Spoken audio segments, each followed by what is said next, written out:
Respecto al pulso, el pulso en patología cardíaca puede tener diferentes características en relación a patologías. El pulso Zeller o Magnus se produce por un volumen latido elevado, pero con resistencias vasculares periféricas disminuidas. Por ejemplo, el shock séptico. El corazón está trabajando rápidamente y ya está mandando sangre a nivel periférico, pero las resistencias están disminuidas. Por eso es que este pulso es fuerte y breve. Hipocinético. Este tipo de pulso se da en pacientes con hipovolemia o con insuficiencia del ventrículo izquierdo. Este pulso se caracteriza por estar disminuido en amplitud. Pulso biferiens. Se da sobre todo en insuficiencia aórtica y se caracteriza por tener dos picos sistólicos. Y esto se produce porque en la insuficiencia está dilatada la aorta, está aumentada de diámetro. Entonces el ventrículo manda con fuerza la sangre que distiende las paredes de la arteria. Pero como esta arteria es insuficiente, la sangre vuelve. Y eso hace que existan dos picos sistólicos. Pulso dicroto. Esto se da en cardiomiopatía dilatada. Y se caracteriza porque tenemos un pico sistólico y un pico protodiastólico. Por eso se llama dicroto. Pulso parvus tardus. Este tipo de pulso se presenta cuando el volumen latido está disminuido. Es decir, es un pulso débil de onda plana. Pulso alternante. Esto se da en la descompensación ventricular. El ejemplo es de un paciente con un ventrículo dilatado. Entonces, para poder emitir sangre a nivel periférico, este ventrículo se contrae con fuerza y el primer latido se siente fuerte. Pero cuando el ventrículo tiene que volver a contraerse, no se ha recuperado a la totalidad. Entonces, el segundo latido sale débil.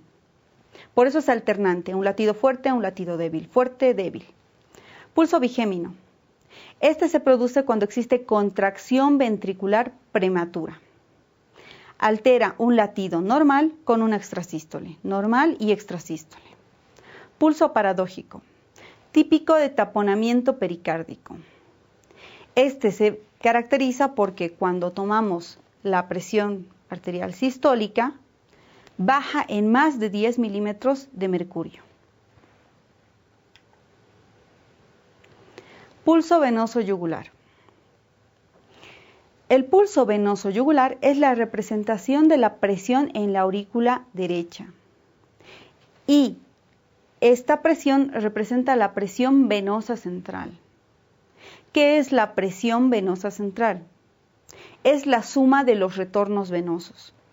Toda la sangre asciende hacia la aurícula derecha. Por eso es que representa la presión venosa central.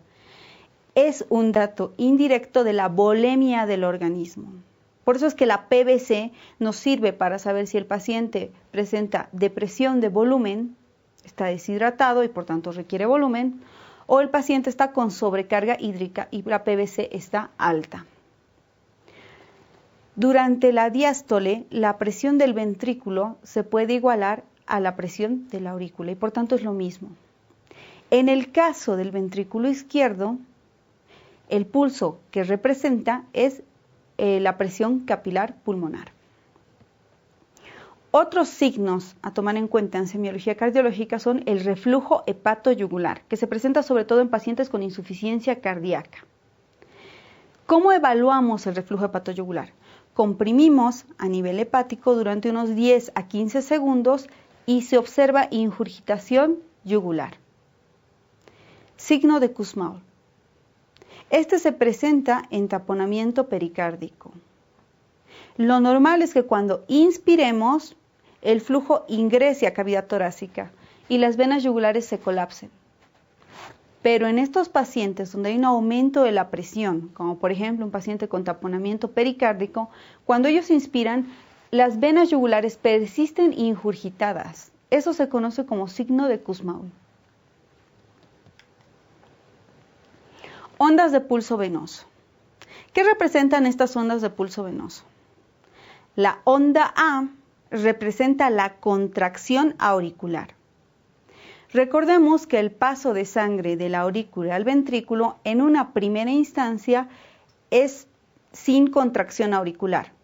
se abren las válvulas atrioventriculares y la sangre pasa de aurícula a ventrículo. Pero en el último tercio de la diástole, la aurícula se contrae para aumentar el flujo hacia el ventrículo. La onda A representa esa contracción auricular. Tras haberse contraído la aurícula, las válvulas se cierran y el ventrículo empieza con la contracción isovolumétrica. En ese instante baja la presión en la aurícula y eso es lo que representa el descenso X.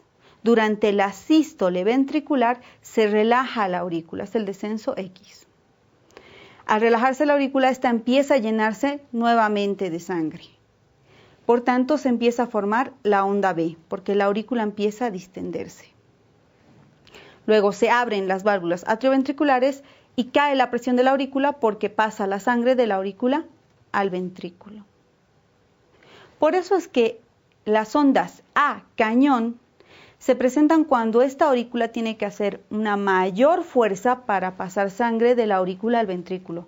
Por ejemplo, miocardiopatía hipertrófica, estenosis de la válvula o cuando existe una arritmia en la cual aurículas y ventrículos se contraen al mismo tiempo.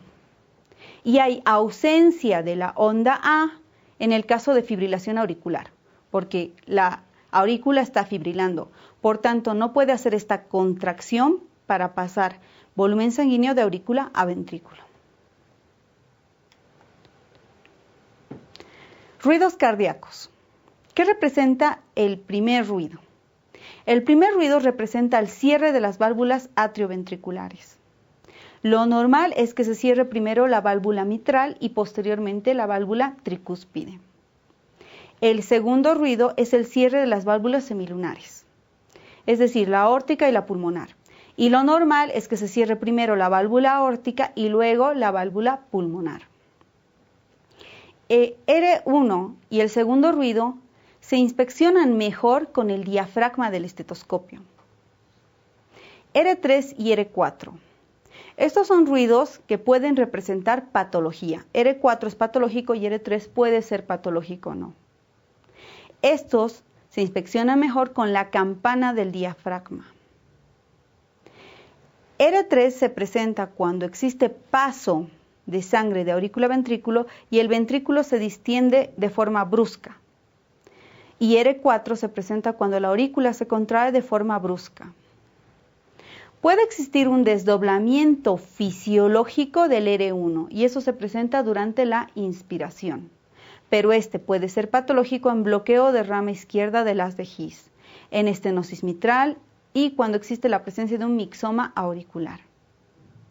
Debemos recordar también que el desdoblamiento amplio y fijo del segundo ruido se asocia a comunicación interauricular.